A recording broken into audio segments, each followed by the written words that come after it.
Uh-oh. Alright, so starting the new turn, we get to test out all the rolls. I've almost never seen this happen. This is a sign that I'm being really sloppy here. Babylon didn't have quite enough tokens in stock to pay their taxes. They're one short. They have to give a city, and this definitely, even in the original rules, goes to the player with the most tokens in stock. I think that's going to be Egypt. I may have to do a quick count. 10, 15, 20, looks like 22 here. 22. That looks like it's tied. I wonder what the differentiation is when it's tied. Probably AST order. But it may be by choice. I'm not sure. If the player does not, his excess cities revolt. The player with the most tokens gets to choose which cities are in revolt and exchanges them. Oh, okay.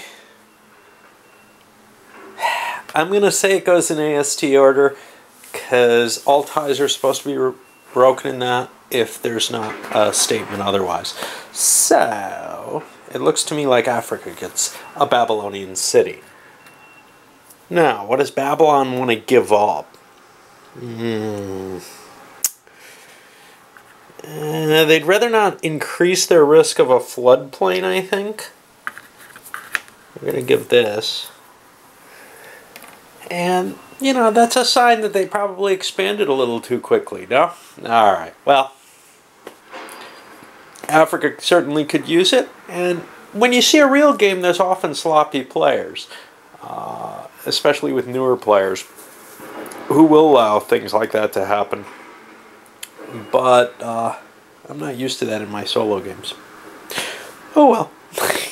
Okay, things get kind of tangled, and I'm not sure some of the early builders, like the Africans who are building 3 cities, are going to actually survive building them all.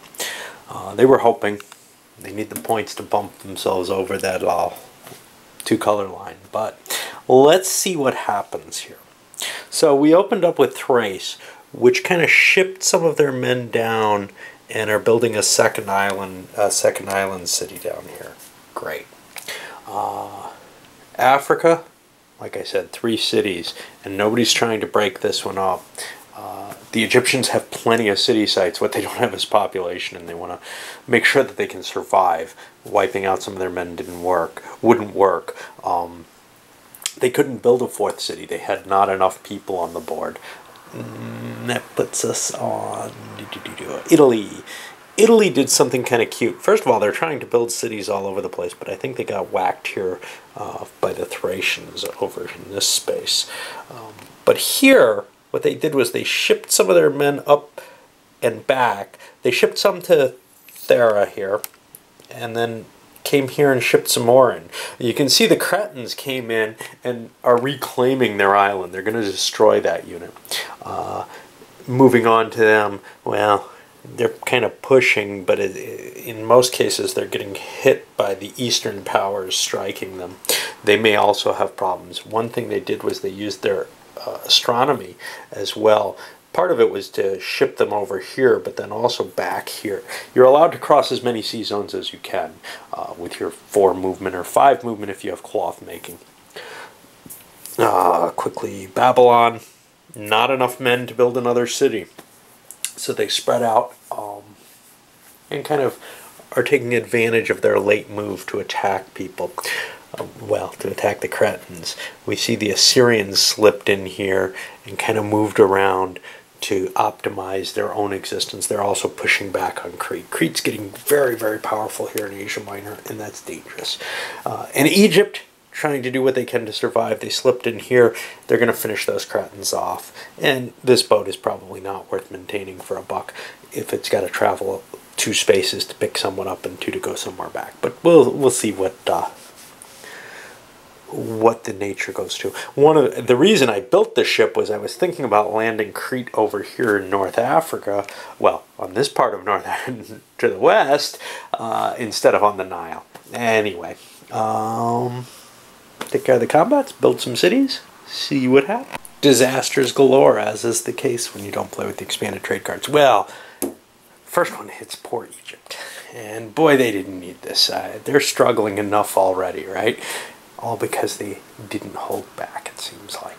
It didn't hurt Babylon as much, I think, because they did get held back automatically. The fact that Egypt was able to buy this, in a way, hurt them, I think. Okay, famine over on Assyria. That's not going to be good. They've got the pottery, but they need 4 more cards. They're not going to make it, but they may be able to keep grain. Who knows? It's better to lose board position than lose trading ability, though, in general. What else do we have? No civil war this time. That didn't get... The grain all came out last time. A flood over on Italy, which is going to affect both Italy and Thrace down here. That's kind of a boon for Italy, because it means they might actually get to build Rome. And all the 6-point cards are gone, which means there's an epidemic out. Now, epidemic is the one where you're not allowed to lose everything in one space. We'll see how that works. But somebody's got it in their brown cards. Now, I don't believe bronze has ever been turned in. So we kind of know who that somebody is. It's Thrace. And everybody should be aware of that. It means you might not want to trade with Thrace until that thing's been revealed by being traded to someone. You can't show cards, you can't cut any, you can't really make any information on that. The only way to burn disasters is if somebody has 2 disasters affecting them already, you can get rid of these higher level ones by slipping them to them. And that's the one way to kind of make yourself appear clean. Right now, everybody would be very wary of trading with Thrace unless they get so much from them it's worth getting the epidemic. Alright, well, I'll start my trade. Saw some big sets fall. The bronze, which Babylon was holding for a while, that gets them up to 5 of the cards. They need to get 2 next turn. If they can keep their heavy cities, and maybe it'll be a good trade turn for them, they should be able to make it without a further slowdown. Assyria probably could have made it. They wanted to hold some trade cards, though. They're willing to stay back around. They think Egypt's not going to go forward. Crete, they don't look like they're doing that well. So taking a pause here seems okay. So they took 6 cards, keeping their value a little higher than they would have to. Otherwise, they would have had to buy cloth making instead of metalworking and expended all their cards. They could have done it. I think overall it puts them in a worse position to do so. So after assessing what the racetrack looks like, they felt safe holding back a turn. We got the calamities to take care of. And, well, we'll come back when it's time for the interesting ones, the flood and the epidemic. I'll handle the others rather quickly. Well, I can do them. Egypt, do they want to bone someone else? Yeah, that's really the question. I think they want to just get their most people. They can get 5 people from this one.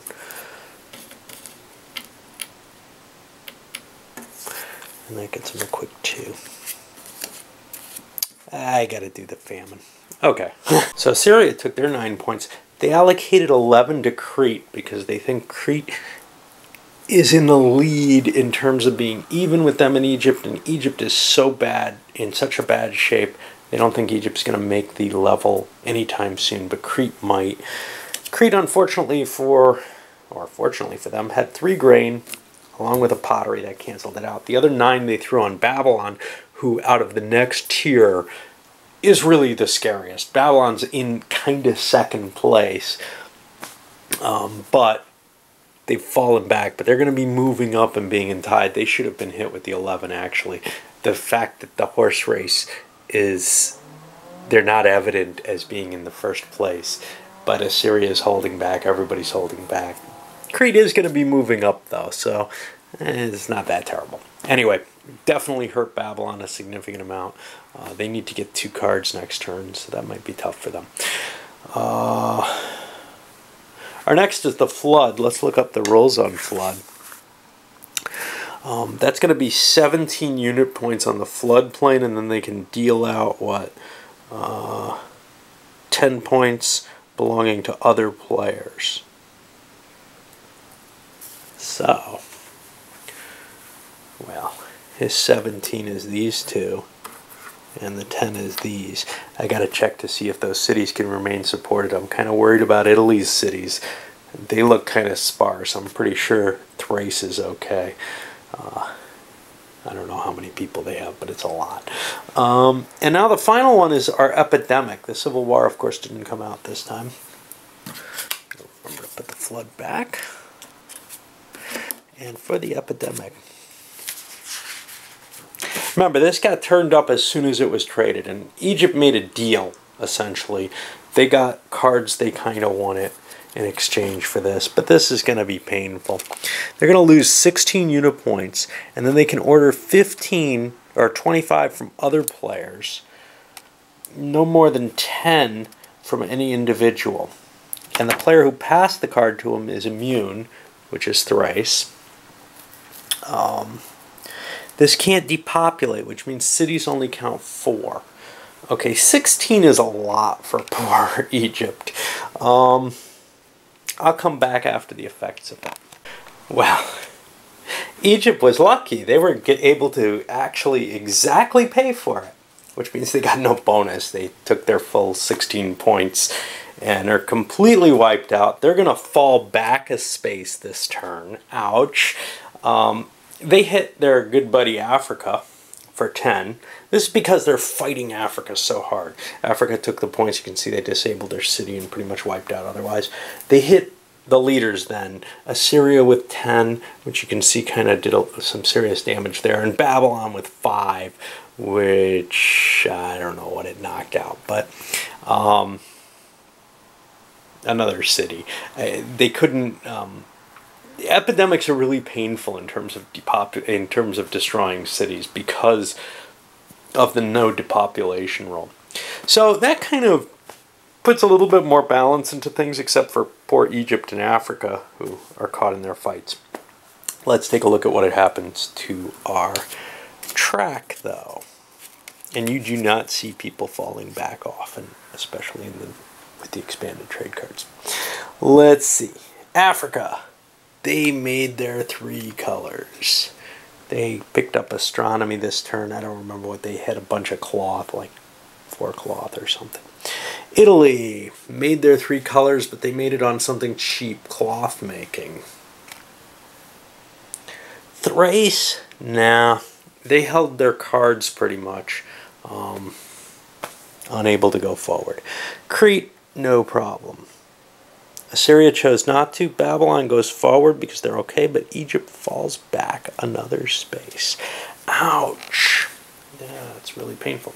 Oh, look, I get to load up another one.